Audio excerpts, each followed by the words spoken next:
To begin the installation process for Deidentifier, you first need to download the installation and running scripts necessary by following the link shown now. Once downloaded, locate the zipped file within the File Explorer and select Extract All from the toolbar menu to extract the files from the zipped folder. To run the script needed to install Deidentifier on a local workstation for Windows, the execution policy of the client must be changed. To do this, search for PowerShell within the search bar and open the Windows PowerShell app.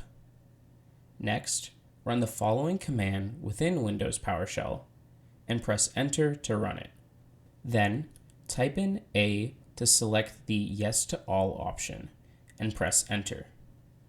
This will confirm the changed execution policy.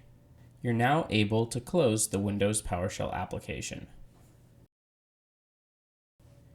In order for Deidentifier to properly run, you need to install Docker Desktop.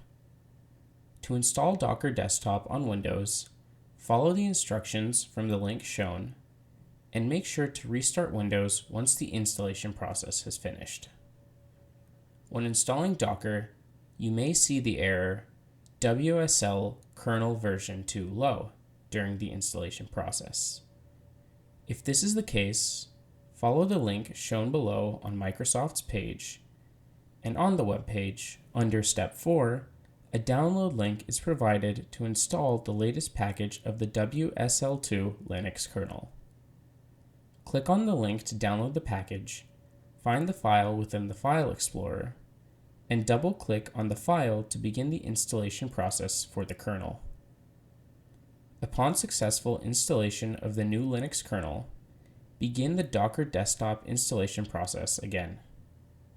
Lastly, to ensure that Deidentifier is properly able to work within Docker Desktop must run through a firewall. In order to verify that Docker Desktop is able to run through firewall, search Firewall and Network Protection within your Windows search bar and select the option within the Settings application. Then, select Allow an app through firewall on the menu page and search for Docker Backend. If Docker Backend is not listed in the Allowed Apps and Features tab of the Allowed Apps pop-up menu that appears, select Change Settings at the top of the Allowed Apps pop-up menu. Once you've allowed for the settings to be changed, select the Allow Another App option, and the Add an App tab will appear. Within the Add an App tab, select the Browse button and locate the com.docker.backend.exe file, which can be found in the following location. Once located, select Add within the Add an App tab and select OK within the Allowed Apps pop-up menu to finalize these changes. To begin the process of fully installing and opening Deidentifier on your operating system, please take the license file that has been provided to you via email and place it in a new folder named Karina. The Karina folder should be created within your home directory, and the license file should be placed inside. Next, make sure that the Docker Desktop application has started. This can be determined by checking to see if the Docker Desktop icon is seen in the Windows taskbar, and while hovering over it, the indication that Docker Desktop running appears. If not, search for the Docker Desktop application within the Windows search bar and click on it to start Docker Desktop. Now, go to the folder location of the extracted installation and running script files for Deidentifier, right-click on the file run-deidentifier-latest.ps1 and select Run with Windows PowerShell. PowerShell will open and begin installing the application. The installation process will be completed once the final line within Windows PowerShell states "Orthanc has started," as shown below. Upon completion of the installation process, please wait around 10 seconds before moving to the next step. To access Deidentifier, open a web browser and type the website https://localhost. If you are accessing Deidentifier through another computer, replace the local host with the IP address of the server running Deidentifier.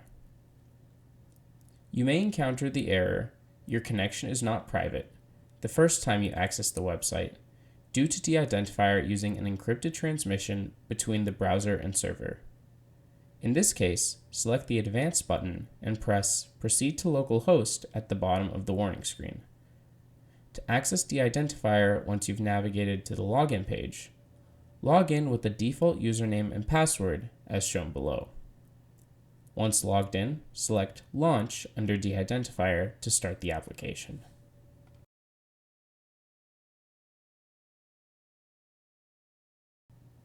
Once you've made it to the landing page, and if you wish to change the DICOM nodes of Deidentifier, hover over to the profile icon and select the Settings option. Once you've opened the settings, you'll be able to see varying options for the DICOM nodes. You're able to change the DICOM node for Deidentifier, as well as add DICOM addresses to Deidentifier. Once you've added a particular DICOM address, you're able to test and see if the connection has been made. Please note that if you do change the node of the Deidentifier application, various steps must be made to the running script as well, to ensure that Deidentifier will properly function and be able to connect with various DICOM nodes. For more information about DICOM node connectivity and any other questions regarding the installation process, please consult the Deidentifier user manual.